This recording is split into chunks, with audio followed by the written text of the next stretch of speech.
व्रत के दौरान यह 3 कथा जरूर सुनना चाहिए। चिल्हो सियारू की कथा। जीवित पुत्रिका व्रत में चिल्हो सियारू की एक कथा भी सुनी जाती है। वह संक्षेप में इस प्रकार है। एक वन में सेमर के पेड़ पर एक चील रहती थी और पास की झाड़ी में एक सियारन रहती थी। दोनों में खूब पड़ती थी। पहली कहानी सियारन वाली है, दूसरी जीवित वाहन राजा की और तीसरी भगवान श्री कृष्ण से जुड़ी है। उसने कभी उनका सर कटवा कर डिब्बे में बंद करा दिया, पर यह शीश मिठाई बन जाती थी और बच्चों का बाल तक बाकाना होता था। बार बार उसने अपनी बहन के बच्चों और उसके पति को मारने का प्रयास करती और उसके पुत्र की रक्षा होती। जीवित वाहन की पूजा की प्रथा शुरू उसी समय से हुई। यह कथा कैलाश पर्वत पर भगवान शंकर ने माता पार्वती को सुनाई थी और जीवित पुत्रिका के दिन ये भगवान श्री गणेश और माता पार्वती और शिव जी की पूजा एवं ध्यान के बाद ऊपर बताई गई व्रत की कथा भी सुननी चाहिए। राजा जीवतवाहन ने कहा कि पक्षीराज, आप तो सर्व समर्थ हैं। यदि आप प्रसन्न और वरदान देना चाहते हैं तो आप सर्पों को अपना आहार बनाना छोड़ दें।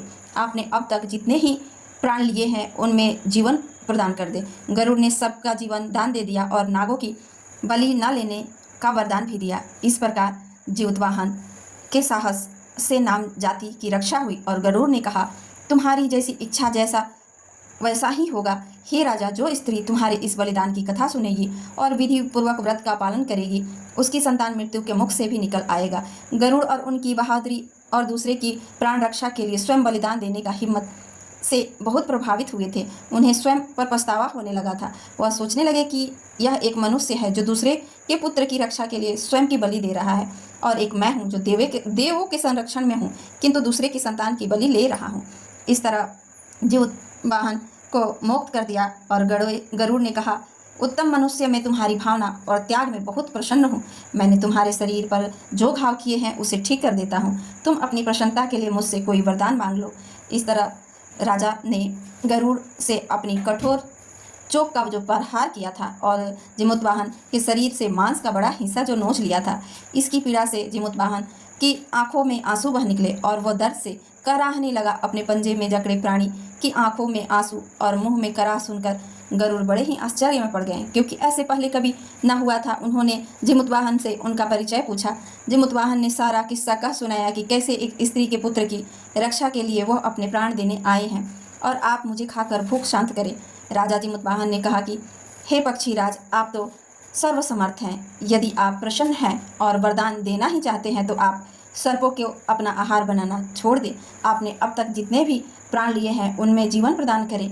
गरुड़ ने सबकी जीवन दान उसी समय दे दिया और नागों की बलि लेने का भी वरदान जो था उसे छोड़कर और नागों को रक्षा हेतु बोल दिया। इस प्रकार जीमूतवाहन के साहस से नाग जाति की रक्षा हुई। गरुड़ ने कहा, तुम्हारी जैसी इच्छा वैसा ही होगा।